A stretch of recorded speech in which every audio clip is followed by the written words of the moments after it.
बात कर रहे हैं बेरोजगारी की। रोजगार मेले लग रहे हैं, नौकरियां अब दी जा रही हैं, चुनाव नजदीक है क्या, ये सवाल तो हमने पूछा।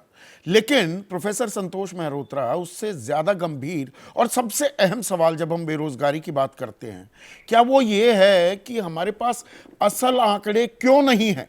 आप 2012 और 2019 के आंकड़े बता रहे थे। हमारा पैमाना जो था बेरोजगारी को नापने का, वो कंजम्पशन एक्सपेंडिचर, कि आप कितना खर्च कर रहे हैं उसके आधार पर अंदाजा या आकलन किया जाता था। वो तो हमने बंद कर दिया। 2018 में 45 साल की सबसे ऊंची बेरोजगारी दर हो गई। वो आंकड़ा कभी सार्वजनिक नहीं हुआ।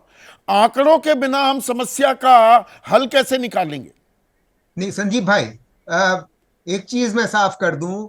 आपने जो आंकड़े जो बंद हो गए हैं, वो जो जारी होने बंद हो गए हैं, वो कंजम्पशन एक्सपेंडिचर वाले हैं। हम्म। वो सर्वे अब चल रहा है। वो बात आपकी सही है, मगर वो सिर्फ पॉवर्टी और गरीबी के बारे में है। हम्म। बेरोजगारी वाले नहीं नहीं नहीं, एक सेकेंड, मैंने 19 के आंकड़े नहीं बताए आपको। हम्म। माफ करिएगा।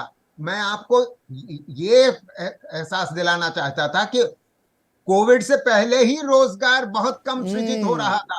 और हम्म। 22 मैं आखिरी आंकड़े जो बेरोजगारी, युवा बेरोजगारी के आंक को बता रहा था, स्नातक और पोस्ट ग्रेजुएट के, वो 22 के आंकड़े हैं। माफ करिएगा। ओके। पहली बात। हाँ। जी जी, मैं आंकड़े आ रहे हैं, ये बात सही नहीं है। हम्म। वो तो पॉवर्टी नहीं बताना चाहती सरकार। तो हम्म। मैं वापस आता हूं, और ये ध्यान रहे हमारे भाजपा के साथी को कि मैं रेट की बात कर रहा हूं, क्योंकि आप पर लांछन लगा रहे थे कि आप हमको अमीर देशों से तुलना कर रहे हैं। हम वो कुल बेरोजगारी की नहीं बात कर रहे हैं, हम रेट की बात कर रहे हैं। दूसरी बात, वो स्टार्टअप्स की बात कर रहे थे कि भाई स्टार्टअप्स बहुत से हो गए तो रोजगार नहीं पैदा हुआ।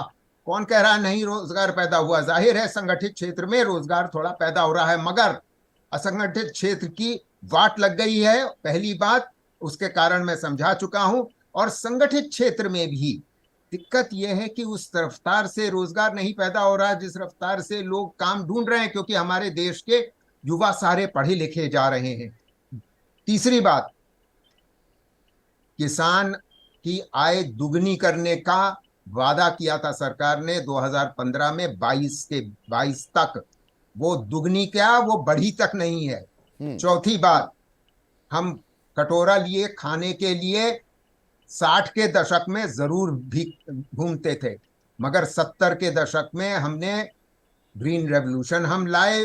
हम 80 के दशक में शुरू में ही फूड सरप्लस हो गए थे। नहीं, सबसे थोड़ा बड़ा सब विषयांतर विषयांतर हो रहे हैं। वो देखिए, भीख का कटोरा कब ला रहे थे, क्या ला रहे थे। कर्ज की बात करें, 55 लाख करोड़ रुपए का कर्ज हमारे देश पर था 2014 में। वो 150 लाख करोड़ के करीब हो गया है।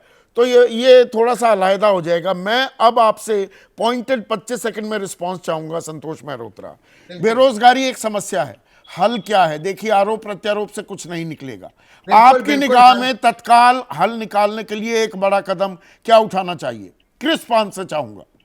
बिल्कुल तत्काल ये कदम उठाना चाहिए कि एमएसएमईज पे क्रेडिट बढ़ाएं। पहली बात, क्रेडिट नहीं बढ़ रहा है। दूसरी बात, 70% हमारी जो एमएसएमईज हैं, लगभग 6.5 करोड़ एमएसएमईज हैं, उनका रजिस्ट्रेशन करवाएं। रजिस्ट्रेशन करवाएंगे तो सरकार को पता चलेगा कि ये इकाइयां हैं, इनको पैसा दिया जा सकता है। जो असंगठित क्षेत्र और एमएसएमईज पे आघात किया है इस सरकार ने 6 ठीक साल है, में, तो सूक्ष्म पलटना है। लघु और छोटे उद्योगों पर तरजीह देनी होगी।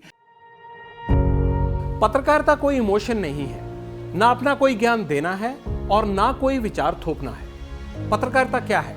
पत्रकारिता का मतलब है सही जानकारी इकट्ठा करना और तथ्य बताना। पत्रकारिता आज जितने महत्वपूर्ण दौर में है, शायद पहले नहीं थी। इस दौर से निकलने के लिए सिर्फ सच दिखाने की जरूरत है, वो सच जो आपके हित को आगे रखे। इसलिए अब रात 9 बजे प्राइम टाइम नहीं होगा, ये आपका टाइम है। जगविंदर पटियाल के साथ देखिए पब्लिक इंटरेस्ट, सोमवार से शुक्रवार रात 9 बजे सिर्फ एबीपी न्यूज पर। एबीपी न्यूज आपको रखे आगे।